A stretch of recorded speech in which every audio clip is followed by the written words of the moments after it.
अच्छा शाहजहाँ जी, अब ये बताइए, क्या ये तासुर दुरुस्त है कि हज़रत मौलाना ये चाहते थे कि सीनियर मोस्ट जज ही चीफ जस्टिस हो, यानी जस्टिस मंसूर अली शाह, क्योंकि अब वो कमरा नंबर 1 में भी मुंतकिल हो गए और कायद साहब चैम्बर में चले गए, और कायद साहब ने आज एक इख्लाफी नोट भी जारी किया है जो अक्सरियती जजेस का फैसला था मखसूस नशिस्तों के हवाले से उसके ऊपर। तो इज़ इट ट्रू कि मौलाना चाहते थे और पीपल्स पार्टी उनसे एग्री करती थी कि सीनियर मोस्ट को होना चाहिए? देखिए, मौलाना साहब की और पीपल्स पार्टी की मुख्तलिफ नशिस्तें हुई हैं और नशिस्तों के अंदर दोनों जानिब से जो बातें हुई हैं उस पर इत्तफाक राय रहा, और कुछ चंद बातें ऐसी थी जिससे कि हमारी जानिब से आई, और मौलाना साहब ने हमारी उस पे जो जिरा थी या हमारे जो पॉइंट्स थे उसे सुना। कुछ पॉइंट्स उनके थे, उनकी पेशकश या प्रपोजल्स थे। तो बड़ा एक बड़ा मैं समझती हूँ कंड्यूसिव एनवायरनमेंट था डायलॉग का, और उसके अंदर ये भी बात आई, सीनियरिटी की भी बात आई।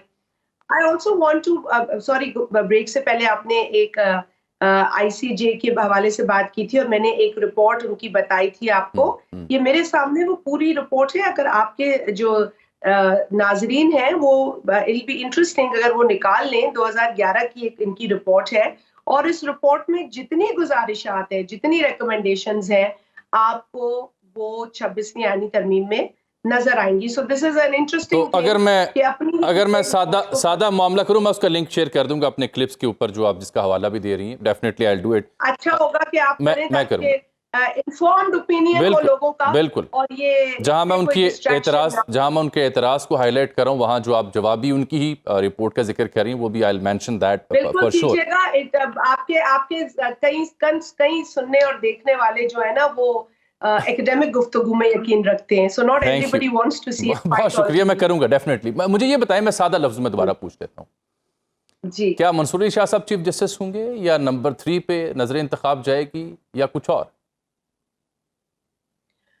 Ajmal, you are putting me in a spot. लेकिन I think my political training has taught me better. मैं एक्चुअली कायल हूँ काफी एथिक्स को फॉलो करने के हवाले से, और मेरी ये एथिकल ट्रेनिंग ही नहीं है कि मैं इस तरह की बात जो है वो एक टीवी शो पे करूं। जो होगा वो आपके सामने आएगा। कुछ वैल्यूज, कुछ प्रिंसिपल्स हैं मेरे, तो बट रेस्ट अश्योर्ड मैं समझती हूँ मुल्क के लिए बेहतर फैसले होने जा रहे हैं। अल्लाह करे। अच्छा ये बताइए, बिलावल कहते हैं कि आईनी अदालत जो है उनकी लेगेसी थी, उनके बड़ों की बुजुर्गों का ख्वाब था, लेकिन आईनी अदालत तो नहीं बनी, उसके बदले में आईनी बेंच पर आप लोग मान गए। तो इससे क्या आईनी अदालत वाले जो मकासद हैं वो पूरे होंगे?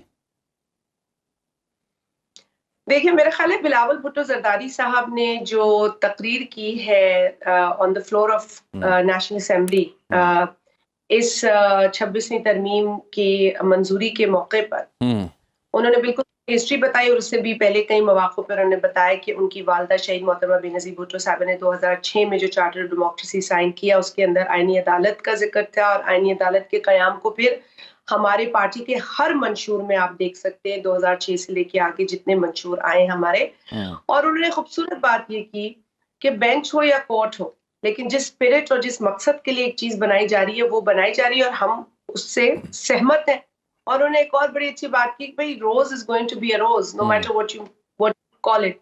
रोज तो रोज ही होगा, गुलाब तो गुलाब ही होगा। तो आप उसको नाम कोई भी दे दें, अब आप उसे नाम कोई भी देंगे, लेकिन उससे जो मकासद आपने हासिल करने, जिस मकसद के लिए ये चीज बनाई जा रही है। बड़ा मुख्तसर सा मेरा आखिरी सवाल है आपकी खिदमत में, आखिरी सवाल है। उनके राइट्स मिलेंगे, कॉन्स्टिट्यूशनल राइट्स, उनके फंडामेंटल राइट्स, वो एक फोरम डिस्कस करेगा और सूबों को नुमाइंदगी मिलेगी।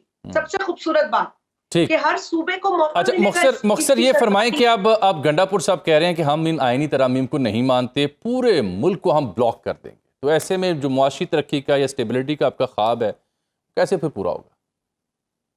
ये पीटीआई की कोई नई सोच नहीं है। आपको याद होगा 2014 में इन्होंने जिस तरीके के एहतजाज की कॉल दी, जो धरने लगाए, अगर तो वो धरने तक लिमिटेड होता, अगर तो वो एक आईनी जो उनका राइट है, उनका जो फंडामेंटल राइट है अपनी बात करने का, वो ही रहता, اور جلاؤ گھیراؤ نہیں ہوتا, پی ٹی وی پہ حملہ نہیں ہوتا, پارلیمان پہ حملہ نہیں ہوتا, آگ نہیں لگائی گئی ہوتی, پودے نہیں جلائے ہوتے, درخت نہیں جلائے ہوتے, تو میں مانتی کہ چلے بھائی. مگر جس کی ریت ہی یہ ہے, جس کا ڈی این اے ہی یہ ہے, جسے پروٹیسٹ کے نام پہ انتشار پھیلانے کا حکم دیا جاتا ہے, اور جن کی ٹریننگ ہی ہے, ان سے آپ دوسری کیا بات امید رکھیں گے؟